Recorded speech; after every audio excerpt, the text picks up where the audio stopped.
Praise lord. నజరేయుడైన యేసు పరిశుద్ధ నామములో మీ అందరికీ కూడా శుభవందనములు తెలియజేస్తున్నాను. నేటి అంశాన్ని బట్టి దేవాది దేవునికి మహిమ ఘనత ప్రభావాలు కూడా చెల్లిస్తున్నాను. ప్రభు మీ అందరినీ కూడా దీవించునుగాక, ఆశీర్వదించునుగాక. మీ పనిపాటులను దేవుడు ఇంకా అభివృద్ధిపరిచి దీవెనకరంగా ఆశీర్వాదకరంగా ఆయన సాక్షులుగా మీ అందరినీ కూడా నిలబెట్టునుగాక. ఆమేన్.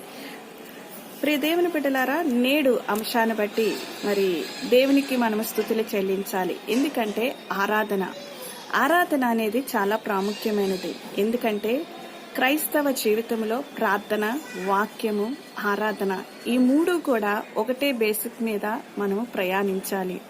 ఈ మూడిట్లో కూడా ఏది మనము నెగ్లెక్ట్ చేసినా లేకపోతే మనము అది చేయకపోయినా మనము ఆత్మీయ స్థితిలో అభివృద్ధి అనేది చెందలేము. కాబట్టి ఈ మూడిటిని కూడా మన జీవిత ప్రయాణంలో, క్రైస్తవ జీవిత ప్రయాణంలో, విశ్వాస జీవిత యాత్రలో ఈ మూడిటిని మనం కూడా ఎప్పుడు కూడా మర్చిపోకూడదు. మర్చిపోకుండా వీటిని మనము కొనసాగిస్తూ మనము ఎంతవరకు జీవిస్తామో, ప్రభు చిత్తము, ఆయన కృప మన మీద ఎంతవరకు ఉందో అంతవరకు కూడా ప్రార్థన యందును, వాక్యమందును, ఆరాధన యందును మనము ఎడతెగక ఉండాలని ప్రేమపూర్వకంగా ప్రభు పక్షాన మీకు మనవి చేస్తున్నాను. ప్రియ దేవుని బిడ్డలారా, నేడు అంశం ఏమనగా హృదయములో నుండి ఆరాధన. నిజమే, హృదయములో నుండి ఎప్పుడైతే మనం ఆరాధన చేస్తుంటామో, హృదయాన్ని బట్టి అంటే దేవుడు మనకిచ్చిన ఆ యొక్క హృదయం అనే కోవిలలో దేవుణ్ణి మనము కొలువు పెట్టుకొని మనం ఎప్పుడైతే దేవుణ్ణి గణపరుస్తామో, దేవుణ్ణి ప్రేమిస్తామో, దేవుని ఆరాధన అనేది కూడా అంత అపురూపముగా లేకపోతే అంత శ్రేష్టమైనదిగా మనము అర్పించగలము.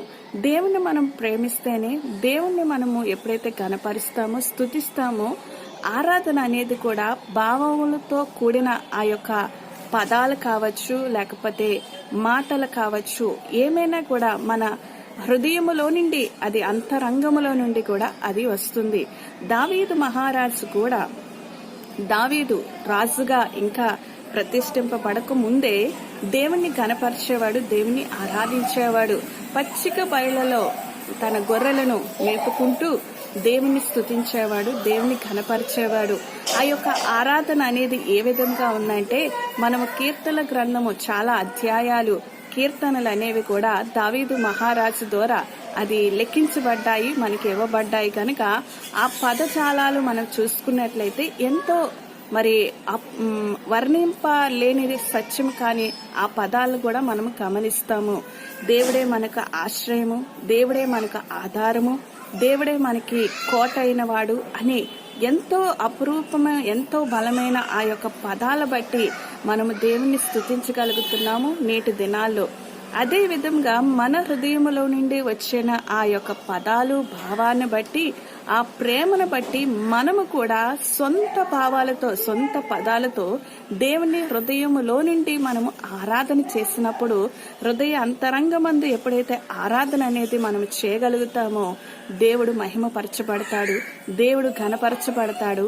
దేవుని యొక్క దీవెనలు ఏ విధంగా ఉంటాయంటే, ప్రియ దేవుని బిడ్డలారా, మన జీవితంలో కూడా దావీదు వలె, దావీదుకి ఇచ్చిన అభిషేకము, దావీదుకి ఇచ్చిన ఆ యొక్క శాశ్వతమైన కృప నేటి మన జీవితంలో కూడా అది మనం ఎందుకంటే చాలా తక్కువగా మరి సంఘాల్లో కావచ్చు, కుటుంబంలో కావచ్చు, వ్యక్తిగత జీవితంలో కావచ్చు, ఆరాధన అనేది కూడా చాలా తక్కువగా భావిస్తుంటాము, తక్కువగా మనం చేస్తుంటాం. అంటే పాటలు పాడుతూ దేవుని స్తుతిస్తుంటాము. పాటలు రాసిన వారు అవి మనకి వచ్చిన పదాలతో మనము వారితో ఏకీభవించినప్పుడు మనము కూడా దేవుని స్తుతిస్తున్నాము, ఆరాధిస్తున్నాము. అది సంఘానికి వెళ్తున్నప్పుడే, లేదా కుటుంబ ఆరాధన చేసుకున్నప్పుడు. కానీ దేవుడు మన పట్ల చేసిన ఆ యొక్క మేలును కావచ్చు, ఉపకారాలు బట్టి మనము ఒక 10 నిమిషాలు, ఒక పావు గంట మరి మనము నిశ్శబ్దంగా కూర్చొని మనము దేవుడు మన పట్ల చేసిన కార్యాలు, మేలును బట్టి మనము దేవుని స్తుతించగలుగుతున్నామంటే, దేవుని ఘనపరచాలంటే మనము నిశ్శబ్దంగా మరి ఒక్క నిమిషం కాదు, ఒక 10 నిమిషాలు మనము కేటాయించి మనం కూర్చొని దేవుని మహిమపరిచినప్పుడు మన హృదయ అంతరంగమందు ఆరాధన ఉప్పొంగుతూ అది వస్తుంది. కానీ దేవుని మీద మనసు పెట్టి దేవుని మందు మీరు ఆయన చేస్తున్న ఉపకారాలు మీ జీవితంలో దేవుడు చేస్తున్న మేళ్ళన్నిటిని బట్టి ఆయన మనకి ఉపకారాలన్నీ కూడా చేసి ఉంటాడు.